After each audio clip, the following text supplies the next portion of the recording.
Welcome to the D.E.A.D podcast, where I discuss all things spooky and weird. I'm Desi, and today I'll be talking about the Aokigahara forest. Let's get started.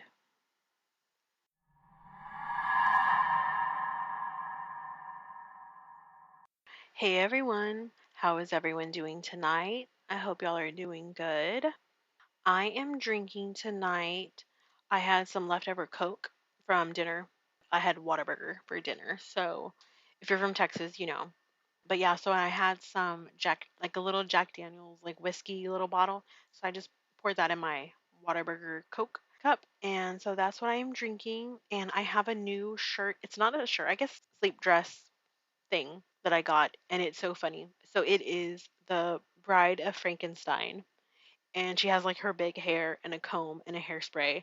And it says, "Caution, the bigger the hair, the bigger the scare," which I thought was hilarious because I have big, curly, frizzy hair. I kind of look like her. So I just thought it was perfect. So that's what I am wearing. I thought it was fun. And it's like this bright Halloween orange color. So yeah, I will post a picture of that. We are going to be talking about the Aokigahara forest, or known as the suicide forest in Japan. So let's get started on that. Japan's Aokigahara Forest, often referred to as the Suicide Forest or Sea of Trees, is one of the most haunting locations in the world, with a deeply unsettling reputation.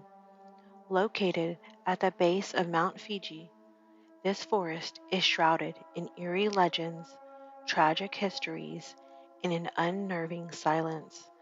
Its notorious association with death and despair has cast a dark shadow over its otherwise serene landscape. Aokigahara has long been rooted in Japanese mythology. It's said to be haunted by the yurei, vengeful spirits of those who died violently or suffered greatly in life.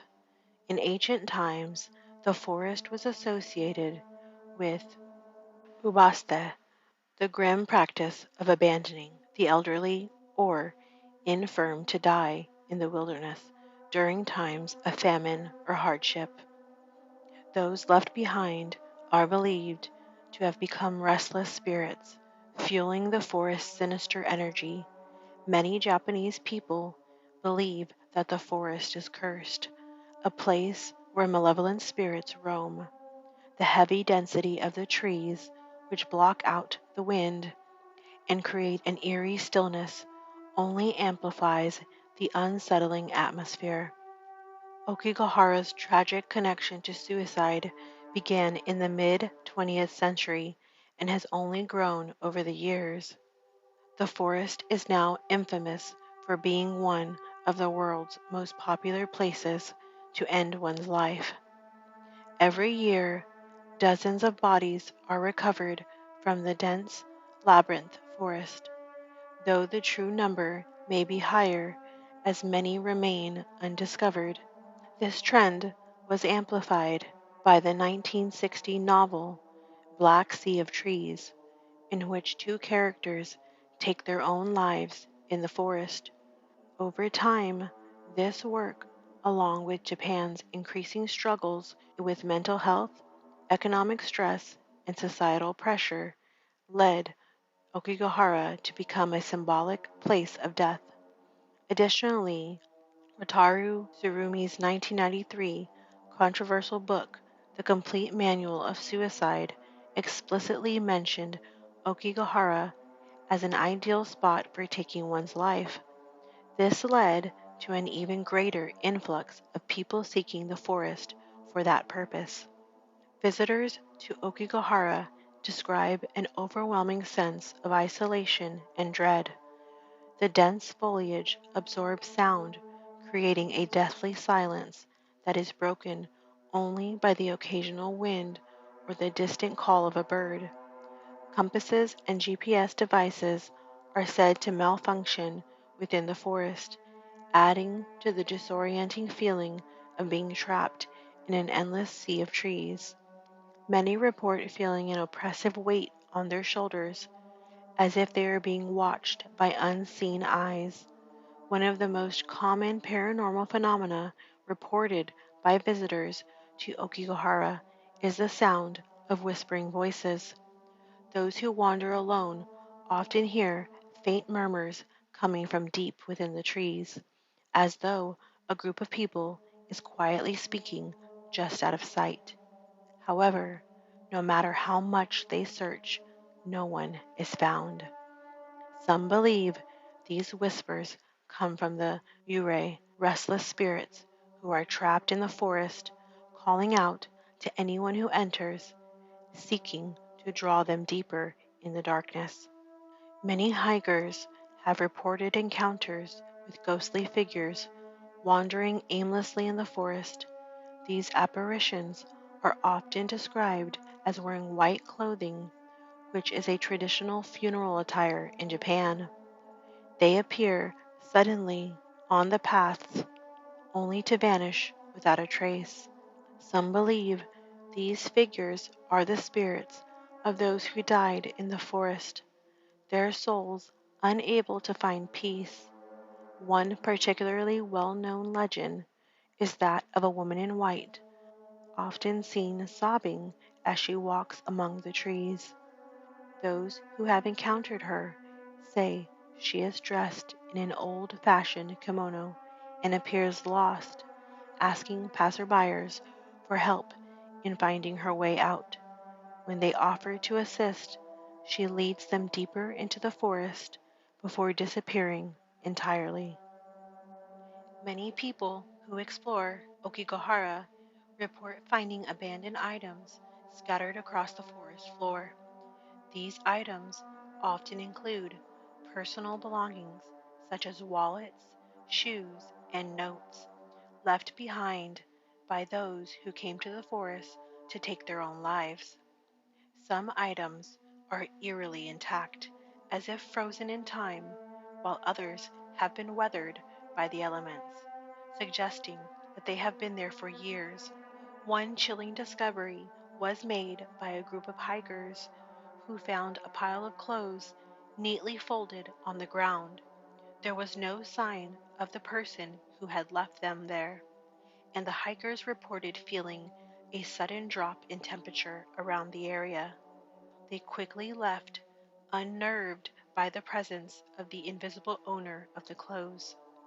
Another well-known story involves a hiker who found a tent in a small clearing deep within the forest.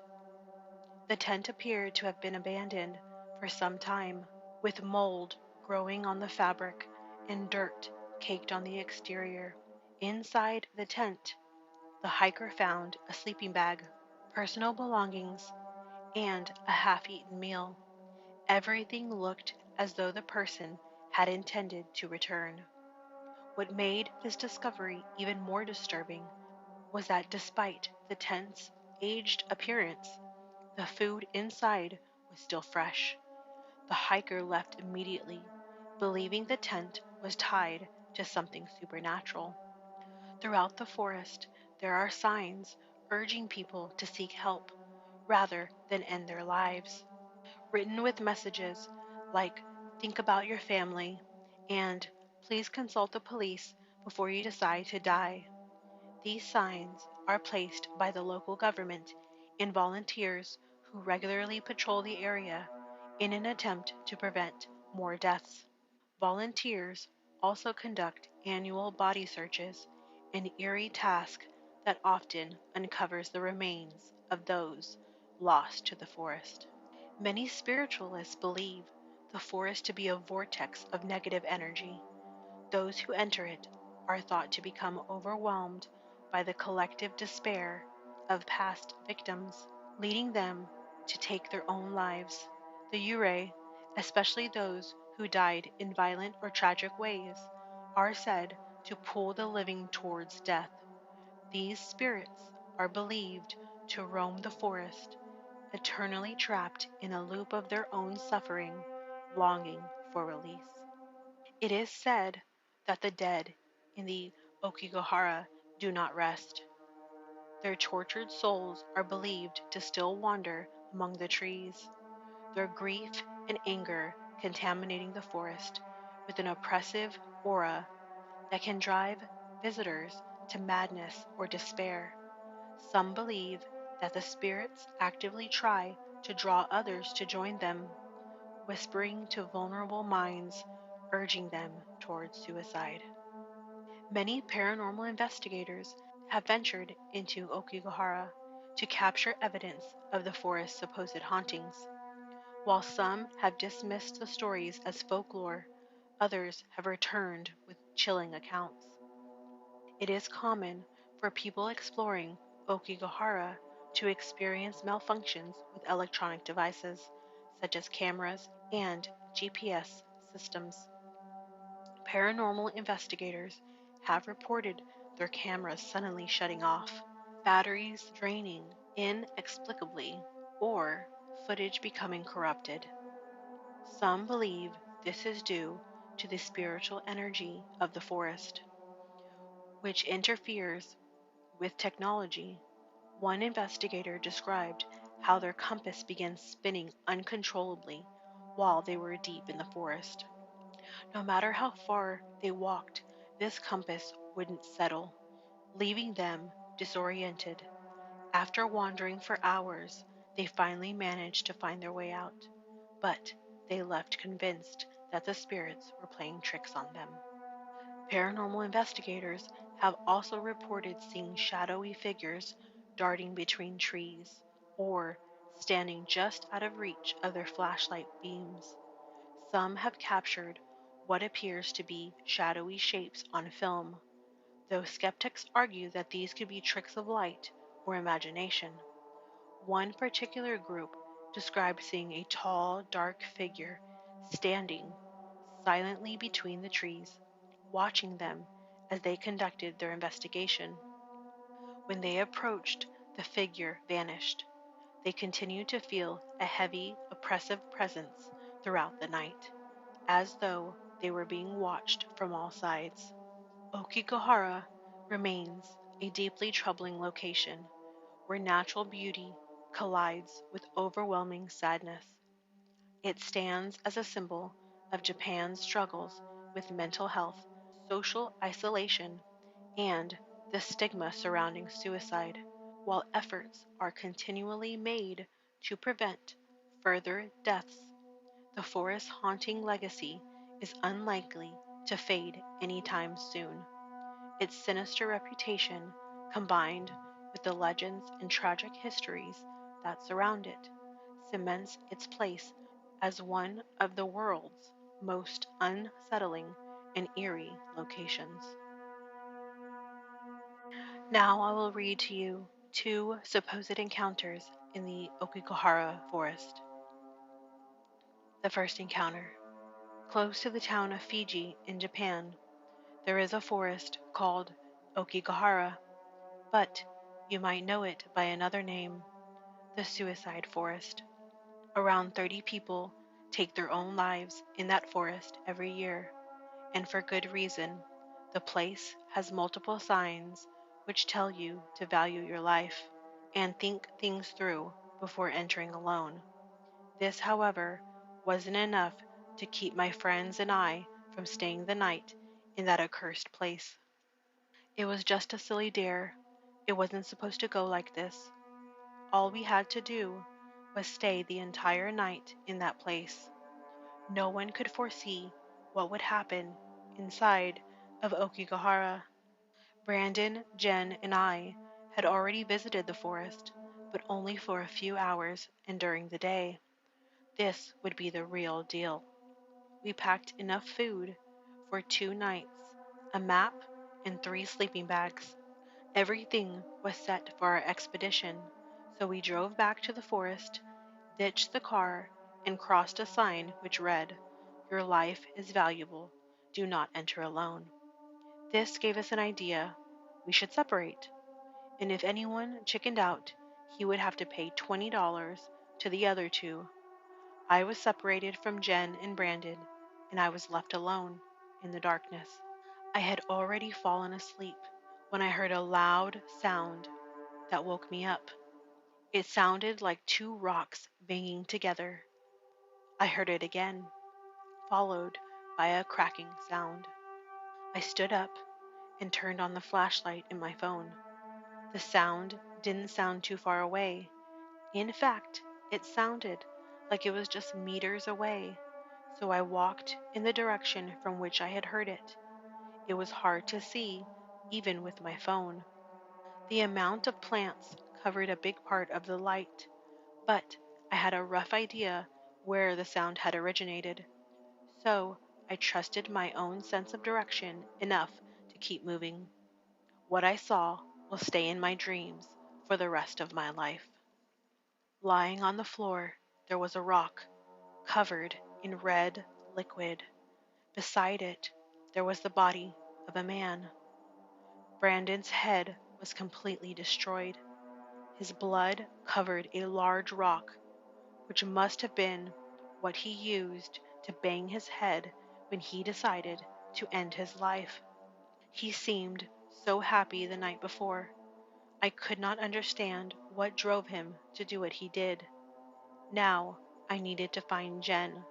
We had to do something, but I didn't know what. I was in a state of shock. I tried calling Jen on my cell phone, but I could not get a signal. I vaguely remembered where she had gone, so I followed that direction and wrote in one of the maps where Brandon was lying. I walked for some time before I found anything. Eventually, I started to hear what sounded like heavy breathing. I worried, but was relieved when I found her, still asleep. She was lying on the floor. Her breathing was agitated. I tried to wake her up. She screamed, and I realized that she was sweating. I asked what was wrong. It was probably not best to tell her about Brandon in this state. The thing, it was coming. I am not strong enough. I could have died, Frank. She started crying. Don't worry, it was just a nightmare, I reassured her. No, it wasn't. He is here. I, where is Brandon? I told her what had happened to him, but she didn't seem surprised, just terribly sad. It wasn't just a nightmare. I saw him do it. I saw it do it. She couldn't explain to me what she saw. She was panicking and hyperventilating. I tried to calm her, but had no success. I decided that it would be best for us to leave the forest and seek help. Jen was still unable to talk coherently, but I helped her up and we started walking towards the edge of the forest. She eventually started to calm down, so I started to lose attention on her as we walked. After a few minutes, I heard what sounded like spraying water. When I looked back at Jen, she was already bleeding out. She had used a sharp rock to slit her wrist. Oh my God, Jen, what did you do? I could hardly speak. Sorry, I can't. The thing got me too. Her breathing gradually slowed down and eventually stopped. Jen's body now laid on the floor beside me. What was that thing she had mentioned? I would soon find out. I kept walking after marking Jen's location on the map. I was tired and feared I would fall asleep any second. Then a voice came from the trees. Franklin, where have you got to this time? What was that voice? Franklin, I will get to you. I always save the best for last. Oh, Franklin, I couldn't see anyone. Are you looking for me? Ha ha ha. Keep trying. I am not something you can find. Who are you? Where are you? I screamed. I'm the forest. I am its insanity. I bring death to those who penetrate these woods. Where am I? Look around. I did. I'm the trees. I'm the wind. I'm all around you. My head started to hurt. Oh, Franklin, what a dumb man. Don't you know? Why this is called the suicide forest? Well, you will soon find out. My head filled with a terrible pain. You are not leaving this place. The pain was unbearable. How easy it would be to stop it, wouldn't it, Frank? The pain? You will never suffer again, Frank. I could not stand it. I started to run. No, no, no, Frank. Running won't help you. But I have something special for you. I then saw a cliff directly in front of me, which made me stop. It was around 30 meters deep. Here, the pain, the suffering, the sadness will go away. Just keep running. I found myself walking toward the cliff. I couldn't stop. It was as if an unknown force was pulling me towards it. Everything will go away, Frank. Just keep going. You're doing great. It kept pulling me when suddenly I stopped. I had seen that cliff before when I came with Brandon and Jen the first time. Brandon and Jen, I would never speak to them again. This thing had killed them. I turned around using all of my willpower and started running towards the edge of the forest once again. Frank, wrong way. I ignored it and kept running. Franklin, this is your chance to end your suffering. Take it. I could see the ending of the forest. I kept running. Frank, don't you understand? This is your way out. I was now 2 meters away from exiting. I screamed, no, this is just a way to make someone else suffer from me. I left the forest behind. I have never returned to Aokigahara, and I pray to God that I never will. All I can do is give you my warning. Never listen to that voice. However lost you might be, however tempting it is, he is never the answer. Encounter number 2. Emma and I were always drawn to places with dark histories, the kind most people avoid. So when we planned our trip to Japan, visiting Aokigahara, the infamous suicide forest was a must. We joked about it over coffee, scrolling through eerie photos and half believing the ghost stories that swirled around this place. It was all fun and games then. Now, I would give anything to undo that decision. We arrived at the forest edge early, the morning mist still clinging to the ground. The dense canopy overhead filtered the sunlight into strange patterns, making everything feel distant and unreal. The forest seemed peaceful enough at first glance, almost inviting. Emma smirked as we passed a sign in both Japanese and English warning visitors against venturing off the trails, a grim reminder that many who enter never leave.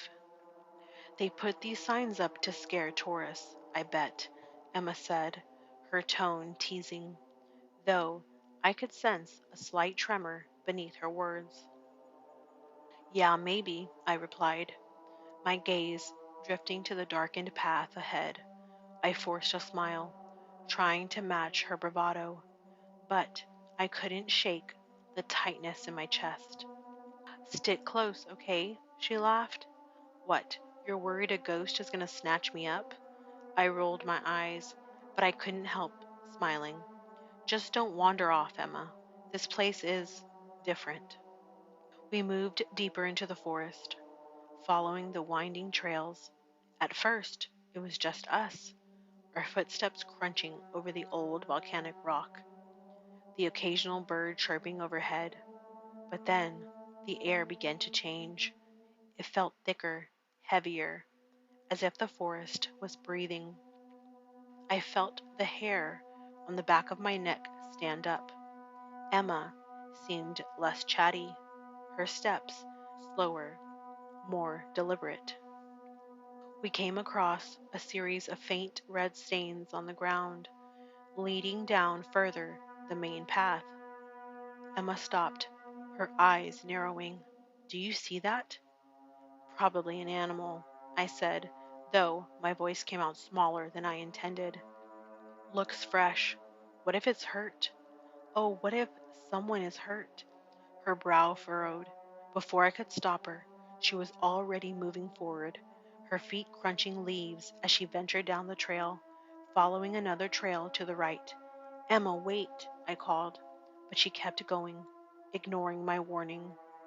That's when I saw him, a man, standing motionless among the trees, just beyond where Emma was headed. His head lolled to one side, his neck bent at an impossible angle, as if it had been snapped like a twig. His eyes were sunken, dark, his skin pale and stretched too tight over his bones. My breath caught in my throat. I grabbed Emma's arm, yanking her back, but she barely noticed. "Who is that?" she whispered, as if afraid her voice might shatter him. "I don't know. Let's just go," I urged, tugging her, but she wouldn't move. The man began to step forward, moving with a jerky, unnatural gait, and that's when I saw her, a woman following behind him, crawling on all fours like a spider, her limbs twisted and broken in horrifying directions. Her face was a nightmare. Her lower jaw was missing. The back of her head was caved in, but her eyes were wide, almost eager. "Emma, run!" I shouted, panic tightening my throat. We turned and sprinted back the way we came, but the forest seemed different now.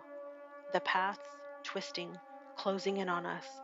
The woman's deformed body scrambled over rocks and roots with alarming speed, moving like a crab, her limbs clicking and snapping as she closed the distance between us. Her ragged breaths filled the air with a sick, wheezing sound. "Faster, Emma," I screamed, my legs burning with effort. Emma stumbled, nearly falling, but I grabbed her arm and pulled her up. "Go, go," I yelled, my heart pounding so hard I thought it might burst from my chest. The woman was close now, her fingers, or what was left of them, scraping at the dirt, leaving a trail of blood in her wake. I could hear her laughing, a sound like broken glass grinding together. I risked a glance back and saw her face contorted in a grotesque grin, her eyes gleaming with some hideous glee. We burst into a clearing, panting, and I dared to hope that maybe we'd lost her, that we might be safe. But the man with the broken neck appeared before us, blocking our path, his head twitching as if in silent laughter. Emma screamed as his hand shot out, grabbing her wrist with impossible strength. "Let go," I shrieked, grabbing a branch and swinging it wildly. He didn't even flinch. His grip tightened, dragging Emma towards him. The woman with the shattered limbs was upon us now, her jawless mouth opening wide, not unlike a python preparing for a meal. She lunged at Emma's legs, her fingers digging in with a sickening crunch. "Help me," Emma cried, terror in her eyes, as they began to pull her away, back into the dark. I reached for her, but something held me back. A hand, cold and clammy, wrapped around my ankle. I kicked, struggling, and broke free, watching in horror as Emma was dragged deeper into the forest, the two figures tearing at her clothes, pulling her by her hair, her terrified screams fading into the shadows. "No," I shouted, racing after her, but I felt the ground give way, my feet slipping over loose dirt. I crashed to my knees, pain exploding through my body. The woman with the broken limbs began crawling towards me, her body twisting and contorting in ways that defied reason. I scrambled back, my breath coming in frantic gasps, my heart hammering in my chest. I could hear them dragging Emma, hear her cries, and then nothing. Only the sound of leaves rustling, the distant creak of branches. I don't remember how I got out. The next thing I knew, I was in the back of an ambulance, shivering, covered in dirt and scratches. They kept asking me what happened and where my sister was, but I couldn't form the words. All I could do was stare back at the trees. And then I saw her, Emma, standing at the edge of the forest, her body pale and gaunt. She was waving at me, a slow, lifeless motion. Her chest had a gaping hole where her heart should have been, her face blank. I lost consciousness before the ambulance doors closed, but I couldn't unsee it. Her hollow, dead eyes locked onto mine, forever calling me back into the darkness. So please, I beg of you, stay out of Aokigahara.